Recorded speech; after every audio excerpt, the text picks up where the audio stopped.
Greetings, YouTubians, and welcome back to Wayne Sharp World, where today we are taking a look at another brand new Kaiser, just dropping earlier this week from the premium lineup of Kaiser knives. This, guys, is just another example of why Kaiser is so back for me. I said last year, I thought they had a little bit of a down year last year, but man, oh man, they are back with a vengeance. And this is another prime example. This is the Kaiser Crest. Now, before I go any further into this review, I want to thank you guys for tuning in today. If you like what you see, do me a huge favor, hit that subscribe button, follow along. I will continue to bring you the content. Now, let's take a look at some overall specs on this fantastic EDC right here. We have an overall length coming in at 7.57 inches with a blade length of 3.05 inches and a blade thickness at 120 thousandths. S35 VN on the blade steel of this guy with a sheep's foot style blade with some nice little touches to really give that extra little bit of flair with that harpoon up there. Just a beautiful sheep's foot blade with a wicked little hollow grind. And you haven't seen a lot of hollow grinds on Kaisers lately. So happy to see that back. Handle length coming in of 4.52 inches. Handle thickness at 429 thousandths. Titanium for the handle material with a perfectly dialed in frame lock for the locking mechanism. User of a right hand only. Tip up carry. Weight of 3.33 ounces. Designed by Gecko Customs Knife Works. And this is so much Gecko's work. This thing is just... it is just a glaring image of his design language, and man, oh man, is that a good thing. Price on this guy, a very great price of $149.95. This knife, usually, I can't think of a Kaiser knife that has come out in the past 3 years for 150 bucks that I didn't think was at least worth the money. Whether or not I really love the design is one thing, but always a good value in that price range for Kaiser. This one here, it feels more expensive than 150 bucks.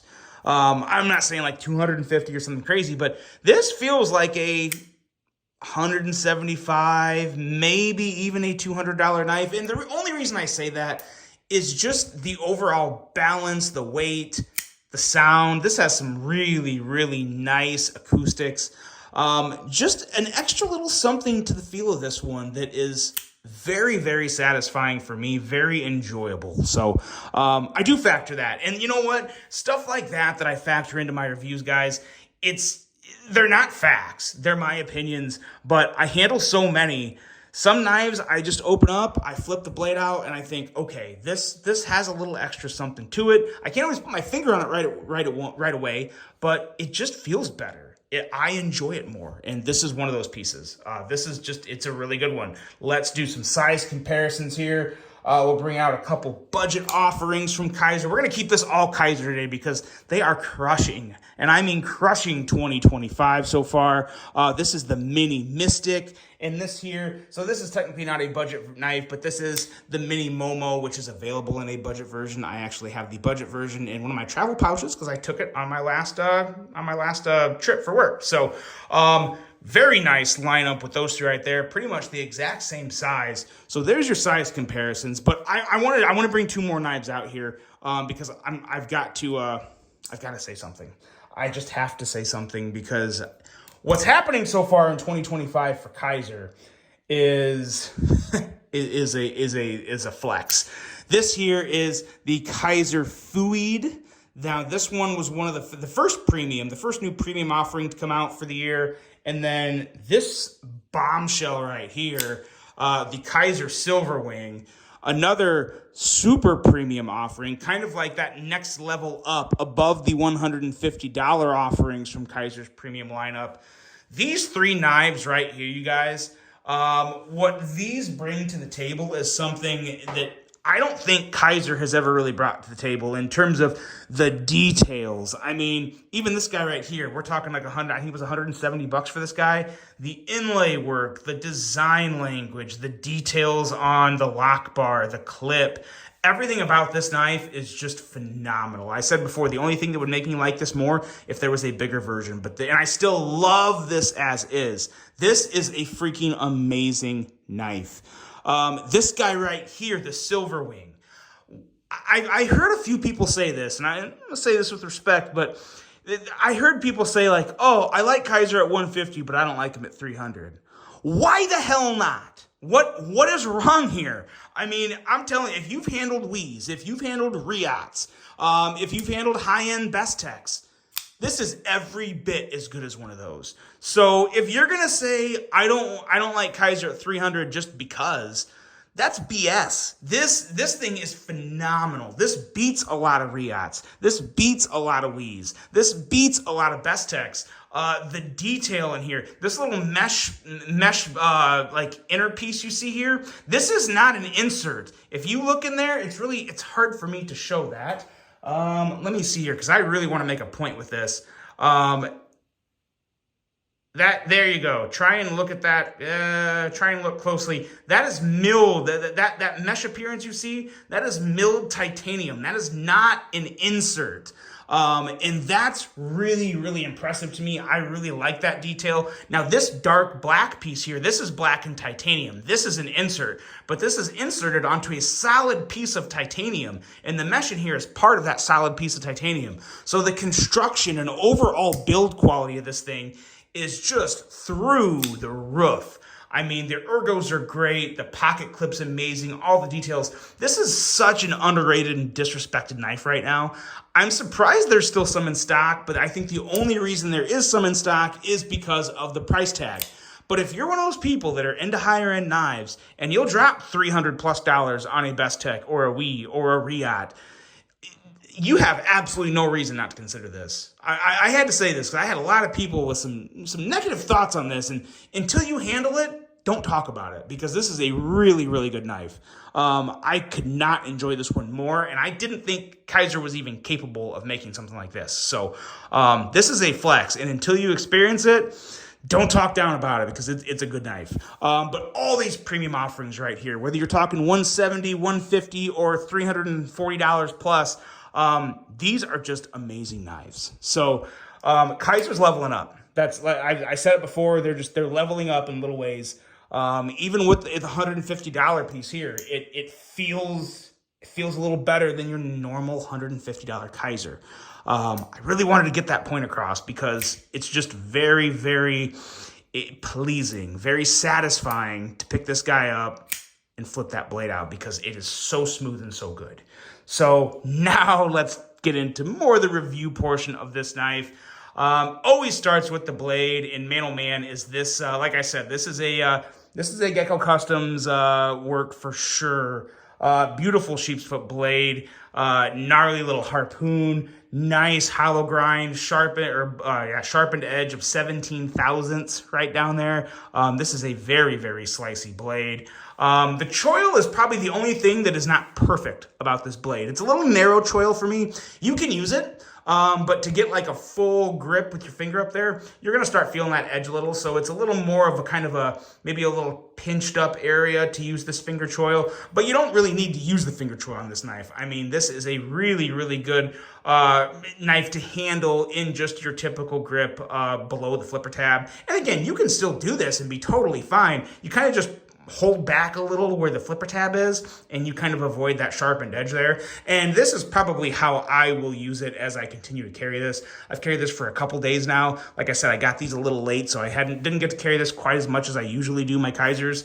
But man, oh man, this is a fantastic EDC blade. Nice jimping all the way up to the harpoon area there, so it's a really, really nice landing spot for your thumb. Fantastic thumb studs. None of that round, domed bullcrap. Nice and flat and grippy.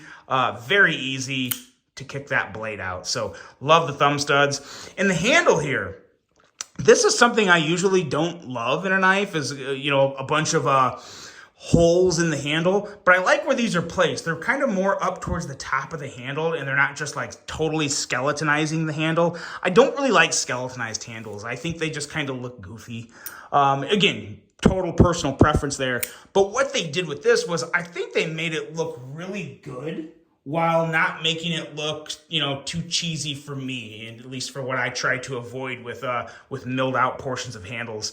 Really good job on the handle. Fully contoured, feels really good.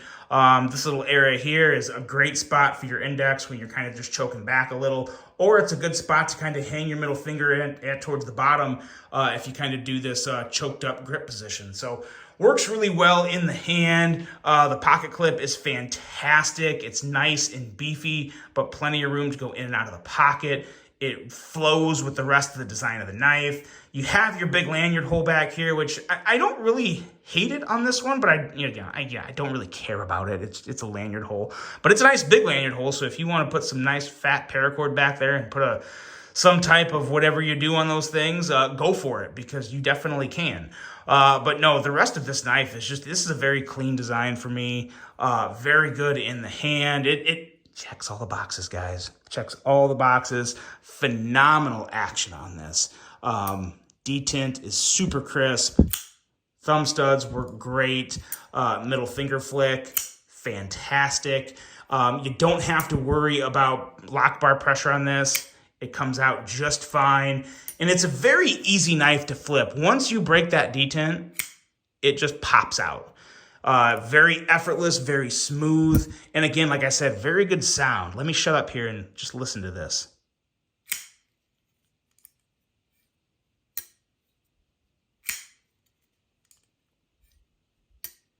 Very nice piece. I could not be happier with this Crest. I hope there's more premium knives coming out. And if Kaiser can keep this this little extra expensive feel at $150 and keep the designs coming, they're really, really going to be in for maybe even a dominating year. Because so far I can easily say without a doubt, my two most enjoyable brands this year so far have been ZT/Kershaw at number 2 and Kaiser at number 1. They have done a really, really good job of bringing back some favorites and making them better and coming out with new models like this that just absolutely crush it. So yeah, Kaiser is, they're in the middle of a movement in the knife industry. Amazing stuff. And I'm bringing these guys back out here too. The Fouid, if you have not checked the Fouid out, you guys, I'm telling you, if you like 3-inch blades, that is it. The Silver Wing, there are still some available in different blade grinds. The most disrespected, underrated knife in the industry right now, in my opinion, is the Silver Wing. It's just amazing, and it's one you need to check out. Check it out at a knife show. Buy it. Do whatever you need to do to get this thing in your hand, because it's really, really, really good. As long as you like the way it looks, I guarantee you're not going to be disappointed with the Silver Wing or any of these three. Very good pieces from Kaiser. Loving the new Kaiser Crest. I would love to see more designs from Gecko Customs come through Kaiser. So fingers crossed that happens. And you guys let me know what you think of the Crest as well as the Silver Wing and the Fouid. Hot, hot, hot start for Kaiser in 2025. Let's hope it continues. Hope you guys enjoyed this one. Hope you have a great rest of your day. And until the next one, I'm out.